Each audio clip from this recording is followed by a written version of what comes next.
কোনো প্রকার কোনো থার্ড পার্টি অ্যাপস ইনস্টল করা ছাড়াই আপনার গ্যালারির মধ্যে থাকা যে কোনো আপনার ফটো বা ভিডিও বা প্রাইভেট ফটো বা সিক্রেট ফটো ভিডিওগুলো আপনি এখন থেকে হাইড করে রাখতে পারবেন বা লুকিয়ে রাখতে পারবেন।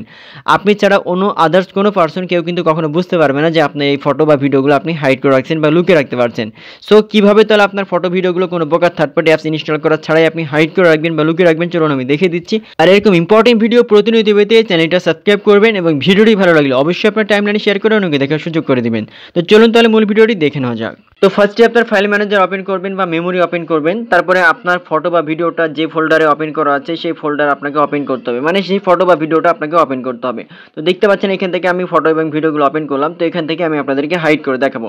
তো এখান থেকে প্রথম যে পিকচারটা আপনারা দেখতে পাচ্ছেন এটা যদি আমি একটু ওপেন করি, দেখেন এখানে ফটোটা কিন্তু ওপেন হয়ে যাচ্ছে। এই ফটোটা আপনাদেরকে আমি এখন হাইড করে দেখাবো। কিভাবে করব দেখতে পাচ্ছেন, এই ফটোর উপরে জাস্ট আমি চাপ দিয়ে ধরে থাকলাম। চাপ দিয়ে ধরে থাকার পরে উপর দিকে একটা থ্রি ডট একটা অপশন থাকবে, আপনি অপশনে ক্লিক করবেন। তারপর এখানে রিনেমের একটা অপশন থাকবে, আপনি রিনেমে ক্লিক করবেন। রিনেমে ক্লিক করার পরে দেখতে পাচ্ছেন এখান থেকে রিনেম করা অপশন। এখন আপনি যেটা করবেন, এই যে লেখা আছে না ডট জেপিজি মার্ক করা আছে, তারপরে ডট জেপিজি লেখা আছে, আপনি ডট জেপিজি এই অপশনটা আপনি জাস্ট শুধুমাত্র আপনি এখান থেকে রিমুভ করবেন। দেখেন ডট জেপিজির পর থেকে আমি এটা কিন্তু রিমুভ করে দিলাম। আর এখানে যে লেখাটা আছে এটা যেন আপনার মনে থাকে, বা যেটা কোন ফোল্ডারে এটা সেভ হয়ে আছে বা ফাইলের নাম কি এটা মনে থাকে, যেন এখানে আপনি একটা নাম দিয়ে রাখতে পারেন। যেমন এটা আমার লেখা আছে টু জুবাইয়ের ফটো লেখা আছে, তো এইভাবে আমি এটা আমার মনে রাখার সুবিধাতে দিয়েছে, আপনারা এটা করে দিবেন। তারপরে এখান থেকে রিনেম আছে, রিনেমে আমি ক্লিক করলাম, দেখতে পাচ্ছেন। তারপরে চেঞ্জে ক্লিক করলাম, অটোমেটিক্যালি কিন্তু এটা দেখতে পাচ্ছেন এটা কিন্তু হাইড হয়ে গেছে। এখন যদি এই ফটোর উপরে আমি চাপ দিই, 1000 বার ক্লিক করলে কিন্তু এটা আর ওপেন হবে না, অ্যাভেলেবেল হবে না, কেউ কিন্তু বুঝতে পারবে না, জাস্ট শুধুমাত্র আপনি বুঝতে পারবেন।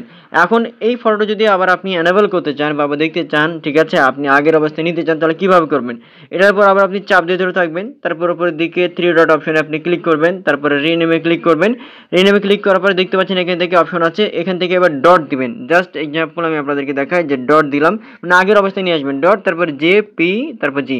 ফটোর ক্ষেত্রে জেপিজি, ভিডিওর ক্ষেত্রে এমপি4। কীভাবে ভিডিওর ক্ষেত্রে করবেন আমি আপনাদেরকে দেখে দিচ্ছি। দেখেন জেপিজি করলাম, তারপর রিনেমে ক্লিক করলাম, চেঞ্জে ক্লিক করলাম, অটোমেটিক্যালি এটা কিন্তু আবার অ্যাভেলেবেল হয়ে গেছে। দেখতে পাচ্ছেন এখানে ক্লিক করলাম, আবার কিন্তু এটা ওপেন হয়ে গেছে। সো অ্যামেজিং একটা সিক্রেট সেটিং, যেটা অনেকেই জানি না।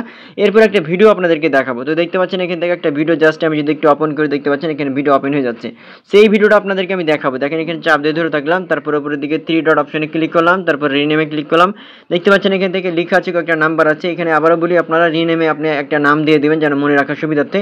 দেন ডট এমপি4 আছে, ডট এমপি4 আমি এখান থেকে কাটিং করে দেবো। দেখেন ডট এমপি4, তারপরে আমি এখান থেকে রিমুভ করে দিলাম, তারপরে চেঞ্জে ক্লিক করলাম, এটা কিন্তু হাইড হয়ে গেছে। দেখতে পাচ্ছেন এখান থেকে মাঝখানে এটা ক্লিক করলে কিন্তু ওপেন হবে না। এটার উপর যদি চাপ দিয়ে ধরে থাকি, তারপরে থ্রি ডটে ক্লিক করি, তারপর রিনেমে ক্লিক করলাম, রিনেমে ক্লিক করার পরে এখান থেকে ডট, তারপরে এমপি4 করে দেবো। এটাতে আবার জেপিজি করলে হবে না, ভিডিওর ক্ষেত্রে এমপি4 আর ফটোর ক্ষেত্রে জেপিজি। তো এমপি4 করে দিলাম, তারপরে রিনেমে ক্লিক করলাম, রিনেমে ক্লিক করলে দেখতে পাচ্ছেন চেঞ্জে ক্লিক করে দিলাম, অটোমেটিক্যালি এটা কিন্তু আবার অ্যাভেলেবেল হয়ে গেছে। দেখেন এখান থেকে ওপেন করলাম, এটা ওপেন হয়ে গেছে। সো এইভাবে খুব সহজে কিন্তু আপনি আপনার যে কোনো ফটো বা ভিডিওগুলো আপনি কিন্তু পার্সোনালিভাবে বা প্রাইভেট ফটো বা ভিডিওগুলো আপনি কিন্তু হাইড করে রাখতে পারবেন বা লুকিয়ে রাখতে পারবেন, আদারওয়াইজ অন্য কোনো পার্সন কিন্তু দেখতে পারবে না, ঠিক আছে। সেরকম ইম্পর্টেন্ট ভিডিও প্রতিনিয়ত পেতে পেজটা ফলো করবেন এবং ইউটিউব চ্যানেল থেকে দেখে থাকলে সাবস্ক্রাইব করবেন। ধন্যবাদ।